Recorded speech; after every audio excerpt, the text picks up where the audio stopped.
আপনি কালকে খলিফার দরবারে যাবেন, খলিফা আশা করি আপনার বিষয়টা বিবেচনায় নেবেন এবং আপনাকে আর কষ্ট করতে হবে না। বললো যে খলিফার ঠিকানাটা আমাকে দিন।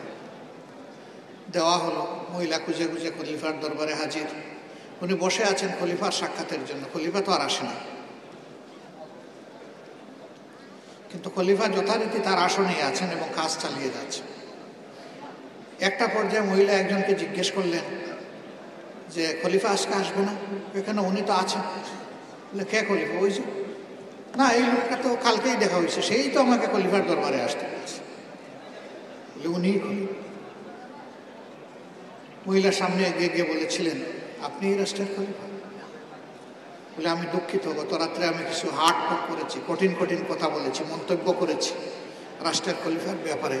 আমার সব ধারণা ভুল, আপনি এমন নন।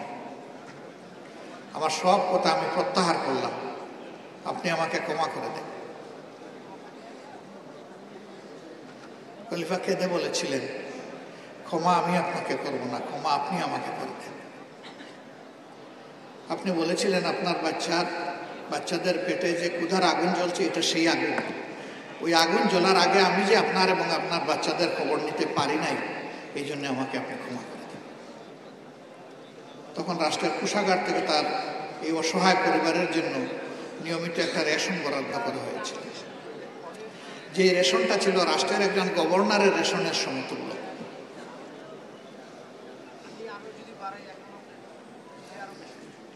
এই যে শাসক, তিনি যে শাসন ব্যবস্থা মডেল দুনিয়া দিয়ে গিয়েছিলেন, তার চাইতে তো সুন্দর মডেল রাসূল করিম সাল্লাল্লাহু আলাইহি সাল্লাম দিয়েছিলেন। কারণ তিনি তো ওই উস্তাদের হাতে তৈরি। তো রাসূল করিম সাল্লাল্লাহু আলাইহি সাল্লামকে নিয়ে চর্চাটা হয় না কেন? এই চর্চা হলে অবভিয়াস একই সাথে ইসলাম, মুসলমান এবং মুসলমানদের নবী, নেতা সব চলে আসবে। এই জন্য সুকৌশলে ওই চ্যাপ্টারটাকে এড়িয়ে যাওয়া হয়। একেবারে অস্বীকার করতে পারে না বলে হযরতে উমরকে নিয়ে আসা হয়। আর মুসলিম বিশ্বের দুর্ভাগ্য যে আমরা শিক্ষায়, জ্ঞানে, বিজ্ঞানে একসময় আমরা শ্রেষ্ঠত্বের আসনে ছিলাম, দুনিয়া আমাদের দ্বারা উপকৃত হয়েছে। এখন আমরা পিছনের সারিতে চলে গেছি। এখন আমরা দুনিয়ার আবর্জনা শুধু আমাদের ব্যাপারে দেখতে পাই, আমাদের ব্যাপারে ভালো কিছু দেখতে পাই না। আর কতদিন এরকম চলবে?